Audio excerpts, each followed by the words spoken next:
गुजरात का प्रसिद्ध तीर्थ स्थल पावागढ़ और ये दृश्य है पावागढ़ तलहटी का, जहां तीर्थ यात्रा पर आने वाले श्रद्धालु अब सिर्फ दर्शन ही नहीं बल्कि गैर कानूनी वसूली का भी सामना कर रहे हैं।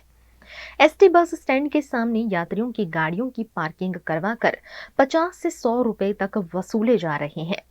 ज्यादा भीड़ होने से कुछ स्थानीय लोग इस स्थिति का फायदा उठाकर दुकानों और गल्लों के पास गैरकानूनी पार्किंग करवा रहे हैं और यात्रियों से मनमानी रकम वसूल रहे हैं। गाड़ी पार्क करवाना તમારે બંને ગાડી પાર્ક કરવાના 200 રૂપિયા લીધા પણ તમે ન આપો એવું કહો તો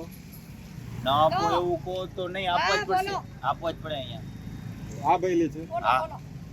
અને હવે તમે બીજી ગાડી તમે જે મૂકશો એના પૈસા નહીં આપો અને ગાડીને કોઈ નુકસાન થશે તો આ ભાઈ જવાબદાર રહેશે તમને એવું લાગે છે રહેશે ને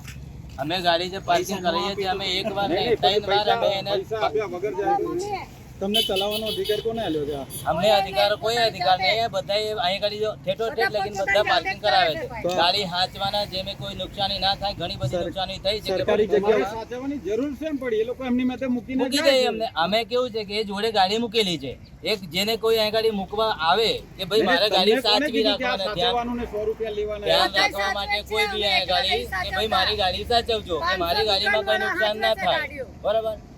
એના માટે તમને પૈસા આપે છે સરકારી ગવર્નમેન્ટ પાર્કિંગ છે એ સમય પર તમે જબરન વસૂલો છો ને એ ભાઈ ના જબરન તમને કીધા મે કોણે કીધું ત્યાં તમને જબરન કીધા પૈસા એમની જોડેથી તમે સ્લીપ આલો છો ગવર્નમેન્ટ ને સિક્કો ગવર્નમેન્ટ ની સિક્કા મે એમને કીધું બી નહીં કે મે દેખો અહીં કઈ સરકારી જગ્યા ઉપર તમે પૈસા ઉઘરાવો છો આ જગ્યા ગવર્નમેન્ટ ની સરકારી જગ્યા ઉપર પૈસા ઉઘરાવો છો સરકારી જગ્યા પર અમે એકલા નથી ઉઘરાવતા ગાડી હાંચવાના અમે જે ગાડીઓ હાંચવે એના માટે અમે પૈસા લઈએ છીએ પૈસા રીતે લગીને આખા પાવાગઢ 2 કિલોમીટર લગી 3 કિલોમીટર તમામ બધા પણ એ લોકો તો હું મારી રીતના જેમ કે અમને પાવતી આપી છે મારે પાસે પાકી પાવતી છે નહીં પાકી પાવતી આપણે હાલતા બી નથી પછી આપણે જે પહેલા બી પ્રોસેસ થયેલી એમને મત મૂકીને લોકો જતા રહે છે આવ્યા છો અને અહીંયા તમે શું જોયું આજે આપણે રોડની બાજુમાં તમે તમારું કયું વાહન લઈને આવ્યા છો કેટલા જણ આવ્યા છો અને શું ચૂકવ્યું તમે અમે 100 રૂપિયા ચૂકવ્યા અમે આવ્યા છીએ અમદાવાદથી પાવાગઢ અને પાર્કિંગ માટે 100 રૂપિયાની પહોંચ આવી આપી છે એમાં કંઈ સરકારી કે સિક્કો કે એવું કંઈ છે નહીં સાદી છે અહીંયા રાખવાના પૈસા હોય તો આ શું તમને લાગે છે કે આ પૈસા અવૈધ રીતે વસૂલવામાં આવી રહ્યા છે મને તો જગ્યા તો એમને જ લાગે પણ અવૈધ રીતે જ વસૂલવામાં આવે એવું લાગે છે કારણ કે આ તો સામાન્ય સરકારી જગ્યા કોઈના બાપની જગ્યા તો છે નહીં આ તો